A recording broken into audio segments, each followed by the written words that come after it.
The Story King presents. Welcome to The Story King, where legends come alive and destinies unfold. Subscribe now for stories that will captivate your soul. The Alpha King's war beast knelt before a poor girl. The pack went silent. The execution was supposed to be simple. Elara had known this moment would come eventually, the moment when her bloodline, or rather the lack of one, would finally condemn her. She stood in the center of the stone circle, wrists bound with silver chains that burned against her skin, surrounded by hundreds of wolves whose eyes gleamed with anticipation in the moonlight. The Alpha King's decree had been absolute. All orphans without pack affiliation were to be eliminated. Threats to the hierarchy, he called them. Loose ends in a world that demanded order. She'd accepted her fate with a quiet dignity that seemed to unsettle the guards. But what haunted her now, as she stood awaiting death, wasn't fear of the end, it was the strange dream she'd had the night before. In it, a massive black wolf with eyes like molten gold had bowed before her, whispering a single word she couldn't quite remember. The crowd parted suddenly, silence falling like a blade. Alpha King Theron emerged from the shadows, and even Elara, who had nothing left to lose, felt her breath catch. He was legend incarnate, 6.5 feet of raw power, with dark hair that fell to his shoulders and scars that told stories of 100 battles. But it was his eyes that truly unsettled her, ancient, merciless, and burning with an amber fire that seemed to pierce straight through to her soul. Behind him stalked something that made even the bravest wolves step back. Fenrir, the Alpha King's war beast. Where Theron was formidable, Fenrir was apocalyptic. The creature stood nearly as tall as a horse, its black fur seeming to absorb the moonlight itself, muscles rippling beneath its coat like steel cables. Its eyes glowed an unnatural crimson, and its teeth, God, those teeth, were said to have torn through the throats of 1,000 enemies. Fenrir had never lost a battle, never shown mercy, and never disobeyed its master. It was the perfect executioner for a worthless orphan girl.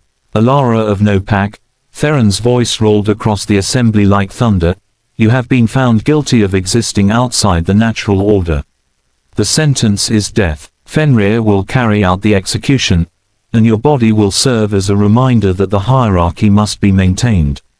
The crowd murmured approval. Elara saw faces she recognized, shopkeepers who had once smiled at her, children she'd helped, women whose wash she'd done for copper coins. None of them met her eyes now. Theron raised his hand, and Fenrir moved forward, each paw striking the ground with the weight of inevitability. Its lips pulled back in a snarl that revealed fangs as long as daggers. The beast circled her once, twice, its hot breath washing over her face, smelling of blood and darkness and death. Elara closed her eyes and thought of her mother, the woman she'd never known, who'd left her wrapped in rags on the orphanage steps with nothing but a strange silver pendant shaped like a crescent moon. I forgive you, she whispered, not to the beast or the king or the crowd, but to whatever fate had brought her to this moment. I forgive all of it. The words had barely left her lips when something impossible happened. Fenrir stopped. The war beast's massive head tilted, nostrils flaring as it scented the air around her. A low sound rumbled from its chest, not a growl, but something else. Something confused. Theron's eyes narrowed. Fenrir, execute. But the beast didn't move. Instead, it stepped closer to Elara, so close that she could see her reflection in its crimson eyes. The creature's breathing had changed, becoming almost anxious. It circled her again, but this time there was no predatory grace. This time it seemed to be searching for something. Fenrir, Theron's command cracked like a whip, laced with alpha dominance that should have brought any wolf to its knees. The war beast ignored him entirely. The crowd began to murmur, confusion rippling through the assembly. This had never happened. Fenrir had never hesitated, never disobeyed. Some of the wolves began to shift uncomfortably, wondering if this was some kind of test. Elara opened her eyes to find the massive creature's face inches from hers.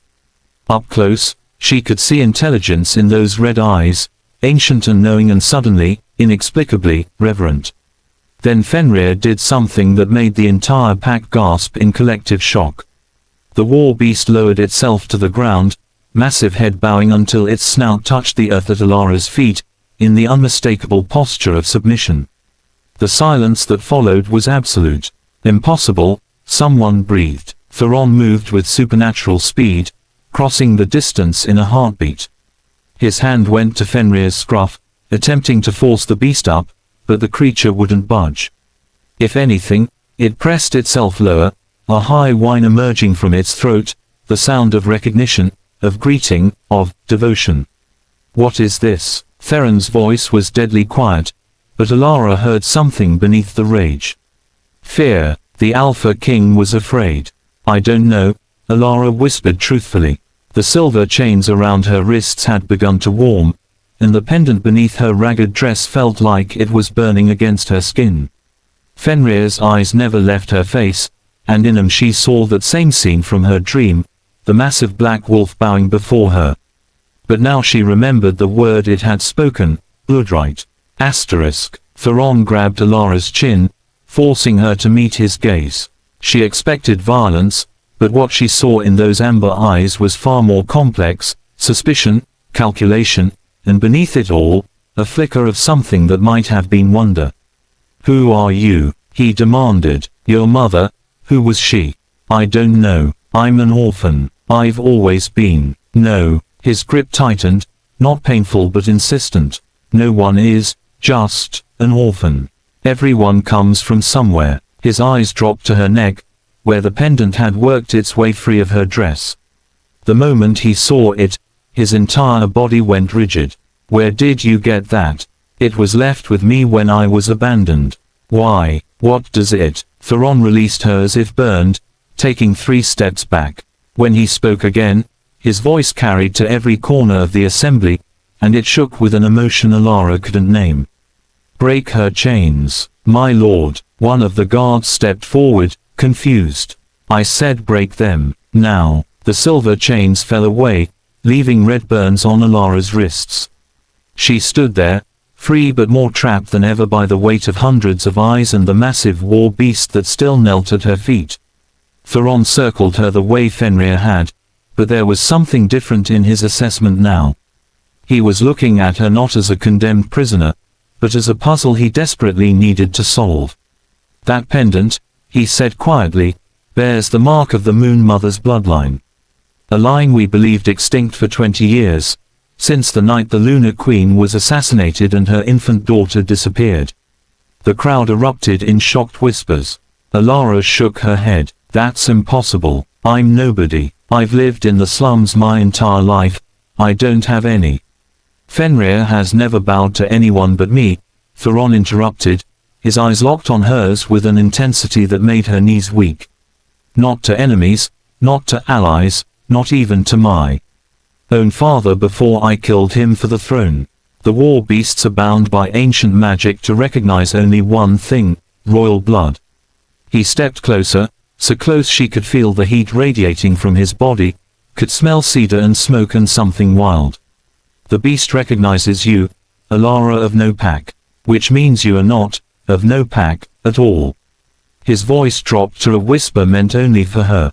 "You're of every pack. You're the lost heir to the lunar crown." The world seemed to tilt beneath Elara's feet. "No, no, that's not possible. I'm just..." "Touch him," Theron commanded softly, gesturing to Fenrir. "If I'm wrong, he'll tear you apart for the presumption. If I'm right." He trailed off, something almost like hope flickering across his scarred features. Elara's hand trembled as she reached out, expecting at any moment to feel those terrible fangs. But when her fingers made contact with Fenrir's massive head, the beast let out a sound of pure contentment, pressing into her touch like an overgrown puppy. And then she felt it, a rush of power like lightning through her veins, a connection to something vast and ancient and utterly right. Images flooded her mind: a beautiful woman with silver hair holding a baby, flames consuming a great palace, someone running through the darkness with a tiny bundle, hiding it where no one would think to look, among the powerless and forgotten. When she opened her eyes, they were glowing pure silver. The pack dropped as one to their knees. Theron didn't kneel, but he did something perhaps more significant. He smiled. It transformed his brutal features into something almost beautiful, and Elara felt her heart stutter in a way that had nothing to do with fear. "Well," he said softly, reaching out to touch the pendant with something like reverence, "this complicates things considerably." "What happens now?" Elara managed to ask, overwhelmed by the power still thrumming through her body. Theron's smile turned sharp, predatory, but his eyes remained warm as they held hers. "Now, Princess Asterisk, we figure out who tried to kill you once, and we make sure they never get the chance again." He offered her his hand, and when she took it, electricity seemed to spark between them. "And we reclaim your throne." "I don't know how to be a queen," she whispered. "Then I'll teach you." His thumb traced a gentle circle on her palm, a gesture of surprising tenderness from the brutal Alpha King. "I may have been raised to rule through fear, but something tells me you'll show me a different way." Fenrir rose to stand beside them, a living wall of protective fury, and Elara realized that her execution had transformed into something else entirely, a resurrection, a revelation, a beginning. As Theron led her through the parted crowd, his hand never leaving hers, Elara caught sight of her reflection in a polished shield. She looked the same threadbare dress, same tangled hair, same thin frame, but her eyes blazed with ancient power, and beside her walked the most feared alpha in the realm, looking at her as if she were the answer to a question he'd been asking his entire life. The story wasn't over. It was just beginning. Thank you for joining the Story King on this journey. If this story captured your heart, subscribe and ring the bell for more tales of destiny, power, and unexpected love. Your next favorite story awaits.